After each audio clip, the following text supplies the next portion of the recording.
गुजरात में चुनाव की तारीख जैसे जैसे करीब आ रही है, बड़े नेताओं का आना शुरू हो चुका है।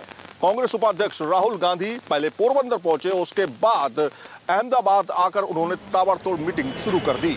राहुल गांधी गुजरात के दौरे के पहले दिन पोरबंदर में एक रैली को संबोधित करते हुए उन्होंने कहा, गुजरात के दो बेटों महात्मा गांधी और सरदार पटेल ने अंग्रेजों को भगाया था। उन्होंने ये भी कहा कि गुजरात सिर्फ 5 से 10 कारोबारियों का नहीं, ये किसान, मजदूरों और छोटे कारोबारियों का है।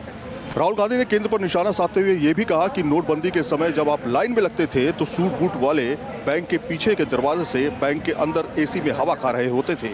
आपको बता दें कि राहुल गांधी 2 दिवसीय दौरे पर गुजरात आए हुए हैं और अहमदाबाद के साथ कई जगहों पर वो पब्लिक मीटिंग्स और रैली भी करेंगे। गुजरात चुनाव को लेकर के कांग्रेस काफी उत्साहित नजर आ रही है। क्या 22 साल के इतिहास को कांग्रेस बदल पाएगी, क्योंकि ओबीसी नेता या फिर पिछड़े नेता कांग्रेस के साथ नजर आ रहे हैं। क्या राजनीतिक समीकरण बदल पाएगा, देखने वाली बात होगी। जर्नलिस्ट हरीश शर्मा के साथ सैयद आमिर हुसैन, न्यूज नेशन, गांधीनगर, गुजरात। गुजरात विधानसभा चुनाव के मद्देनजर भारतीय जनता पार्टी ने 5वीं लिस्ट जारी की है। 13 उम्मीदवारों की इस लिस्ट में 4 पाटीदार उम्मीदवार शामिल हैं। भारतीय जनता पार्टी ने 9 और 14 दिसंबर को होने वाले गुजरात विधानसभा चुनाव के लिए 13 उम्मीदवारों की 5वीं सूची जारी कर दी है।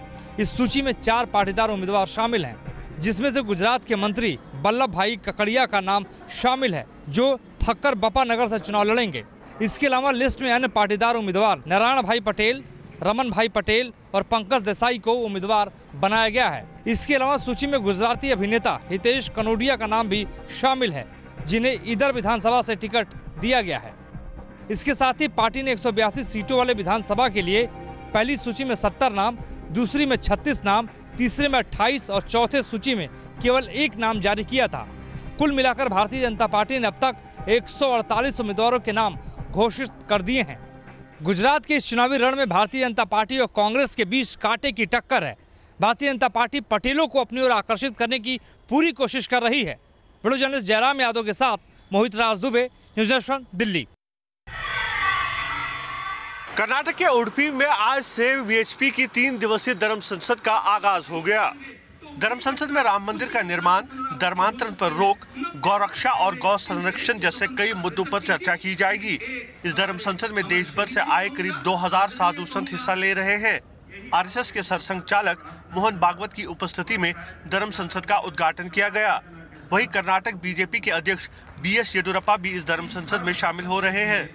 26 नवंबर को एक विशाल रैली के साथ इस धर्म संसद का समापन होगा। वीडियो जर्नलिस्ट मधु के साथ यासर मुश्ताक, न्यूज नेशन, बेंगलुरु। दिल्ली के तैमूर नगर में हादसा, डेमोलिशन के दौरान पुरानी इमारत गिरी।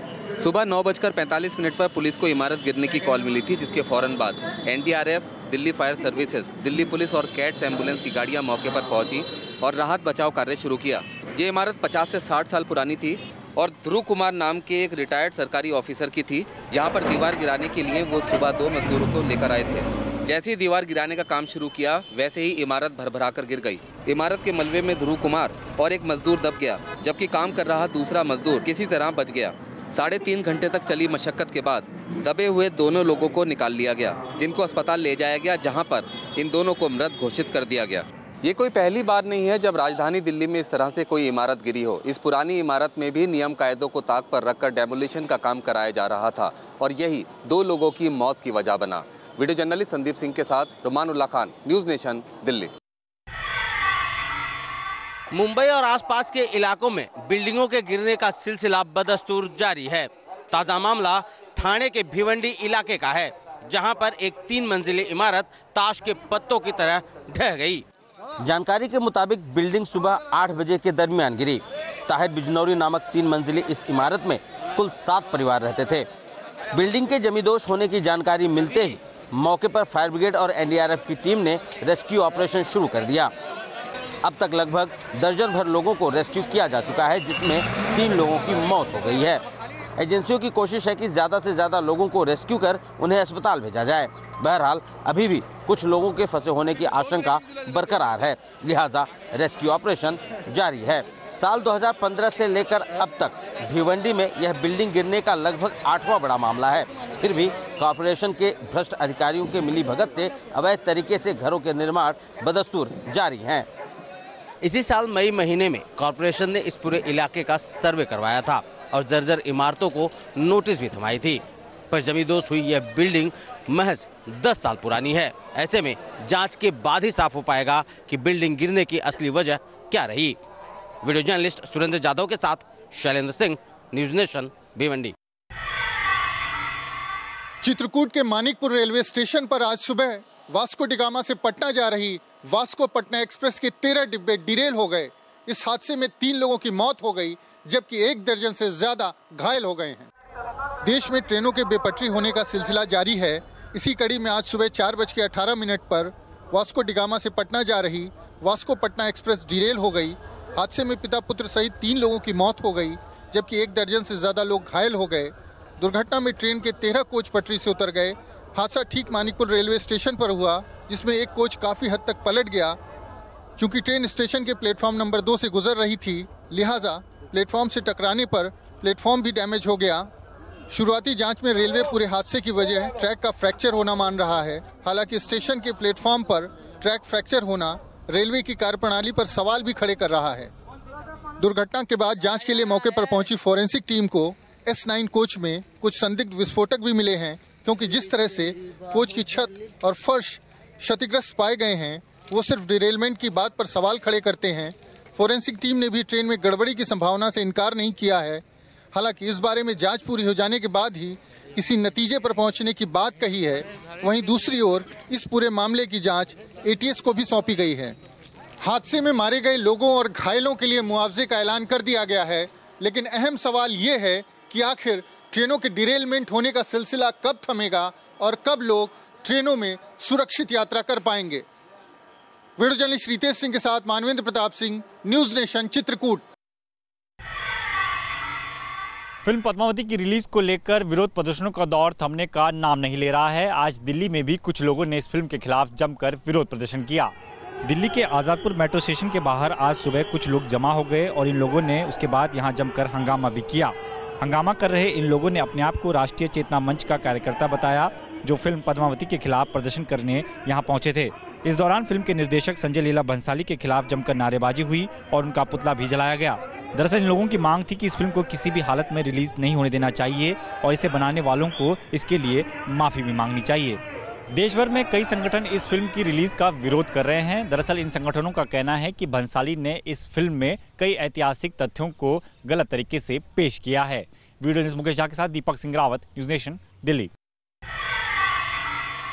दिल्ली हाई कोर्ट ने उस याचिका को खारिज कर दिया है जिसमें फिल्म पद्मावती की रिलीज पर रोक लगाने की मांग की गई थी और साथ में ये भी कहा गया था कि ये फिल्म पहले इतिहासकार देखें।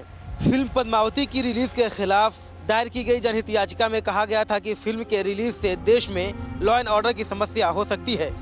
ऐसे में एक कमेटी का गठन किया जाए जिसकी अध्यक्षता हाई कोर्ट के जज करें। कमेटी में इतिहासकार और फिल्म जगत से लोग शामिल हो। ये लोग पहले फिल्म देखें और इनके निष्कर्ष के बाद ही हाई कोर्ट के जज तय करें कि फिल्म को रिलीज किया जाए या नहीं। अदालत ने इस पर टिप्पणी करते हुए कहा कि ऐसी याचिकाएं निराशाजनक हैं और इन्हीं से हिंसा को बल मिलता है और इन्हीं की वजह से ज़्यादा हिंसा फैल रही है।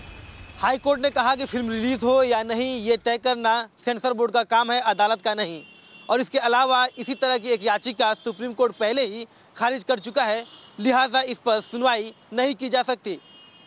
वीडियो जर्नलिस्ट अनूप यादव के साथ Rizwan Arif, news nation, Delhi.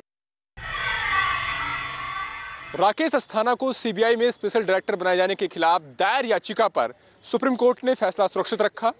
Court 28 नवंबर को फैसला सुनाएगा।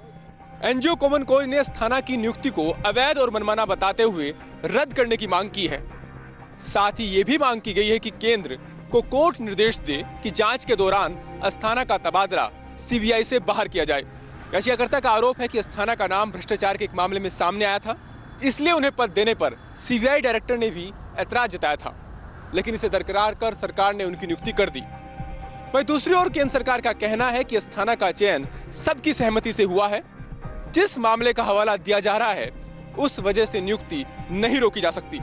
सरकार का यह भी कहना है कि किसी का डायरी में नाम होना नियुक्ति रोकने का आधार नहीं हो सकता और स्टर्लिंग बायोटेक मामले की जांच पर इस नियुक्ति का कोई असर नहीं होगा। याचिकाकर्ता जिस मामले का हवाला देकर राकेश अस्थाना की नियुक्ति को चुनौती दे रहे हैं, सरकार को इसकी जानकारी पहले से ही थी, लेकिन बावजूद इसके उन्हें स्पेशल डायरेक्टर का पद दिया गया। ऐसे में अगर सुप्रीम कोर्ट इस नियुक्ति को रद्द करता है तो सरकार के लिए एक बड़ा झटका साबित होगा। वीडियो जर्नलिस्ट सुमित कुमार के साथ अरविंद सिंह, न्यूज नेशन, दिल्ली।